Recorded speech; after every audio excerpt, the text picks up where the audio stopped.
Hi, my name's Joseph Cherry, and I'm making music under the name Gongkreeper.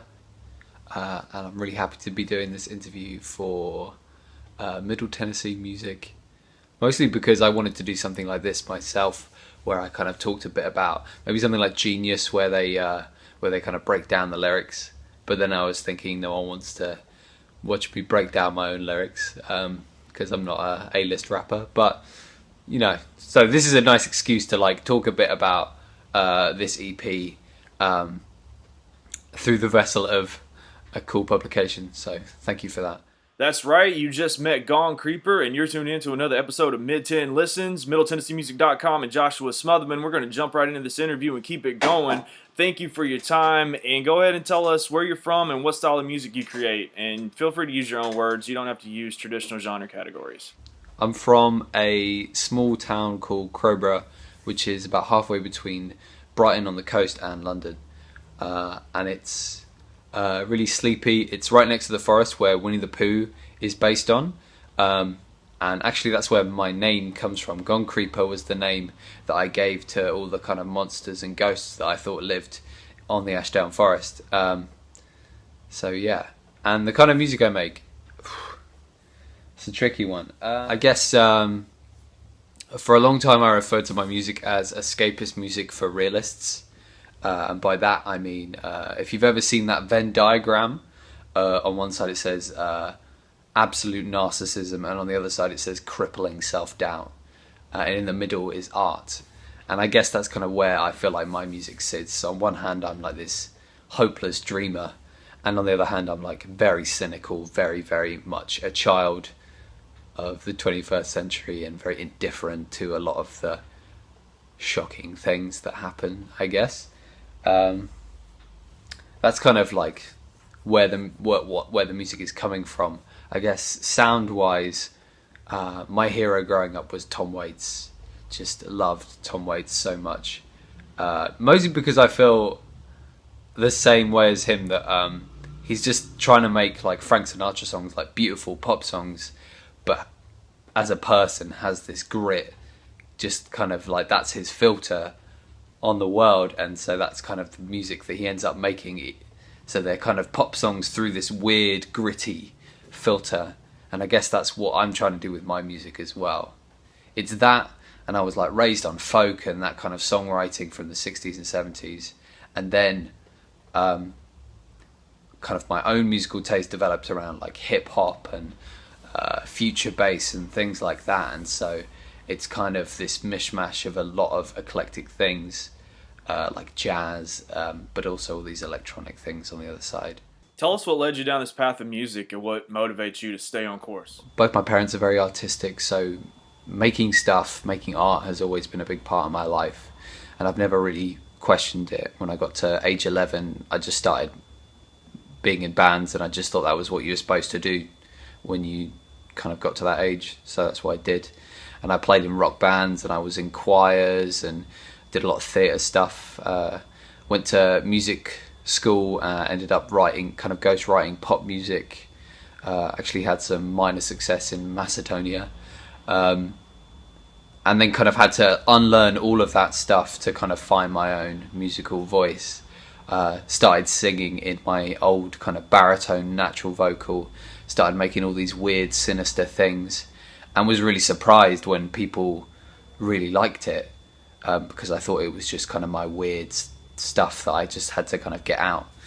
And I guess that's what motivates me as well, is when I try and put little nuggets of music out as often as possible, like once a week or once every other week.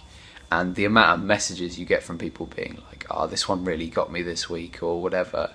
I guess ultimately the reason I think art exists as a survival thing was it brought people together, and being in a pack is kind of really important for survival. So I think when it connects with someone, which sounds kind of fairly obvious, but it really does make a massive difference. You should always be telling the artists you love that you love their stuff. I think that really helps anyone to do what they do. Were you trying to accomplish anything specific with this new release? With my writing, I'm often asking myself a question that I don't really know the answer to, something that I feel kind of a bit undecided on. With this release, it was kind of like, on one hand, I was asking things like, you know, if love is a social construct, how can I kind of express affection in an honest way? And if and things like if charity is kind of comes often from like a dark place, how can you be moral in a kind of really complicated world? And often I don't even answer the question in the song. Often I just kind of wrestle with it, and sometimes I come out with an answer that I didn't even know I had in my head, and sometimes it just kind of festers and I kind of continue wrestling with it eternally. That was kind of lyrically what was happening with this release. And with the music, as I mentioned, I was kind of finding my voice finally and finding a way to fuse all my influences. And I'm really happy with this as a kind of first gambit into kind of what it definitely sounds like, the things I hear in my head, which is really encouraging to me. Do you face any challenges as an independent musician in this oversaturated, technology-driven digital age? And since we all know technology does help us, how has it helped you? Yeah, you definitely face challenges. When I came to Brighton to study music, all I wanted to do was kind of get a cool indie deal and just, you know, make a living making music. But because of the shifts in technology, it's a different game now. You're not selling a product because everything's out in the ether. You're kind of building a community through technology, and in many ways I'm super into that, because I feel like that's what music and art is supposed to do in humanity anyway. It's supposed to kind of unite people and kind of allow people to express ideas in a very kind of unique way. But on the other hand, I kind of, and a lot of people, I feel like, started making music because we were kind of lonely teenagers who didn't have many friends. And now the game is kind of a popularity contest. It's a numbers game, and you kind of make or break on whether you're putting numbers on the board or not.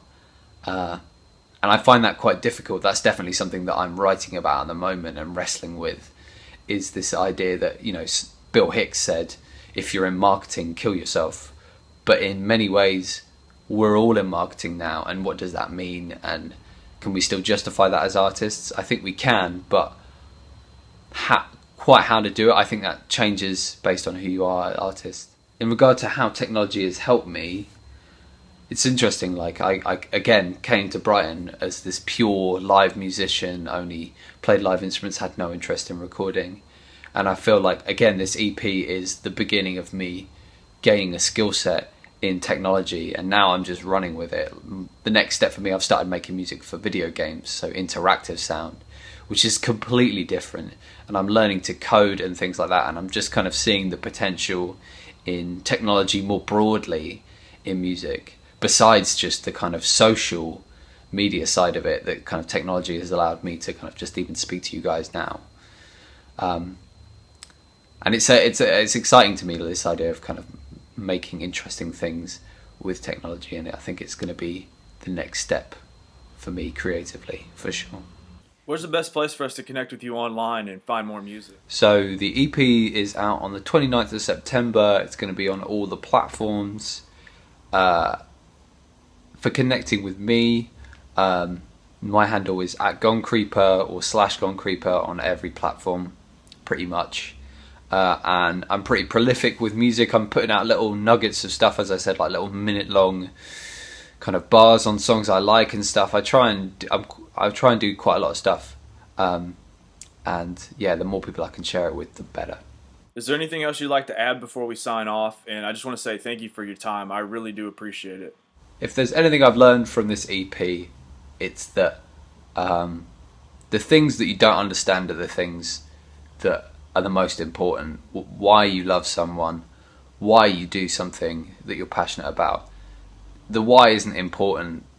I think it's just great that you can just do that with nothing, you know. What else?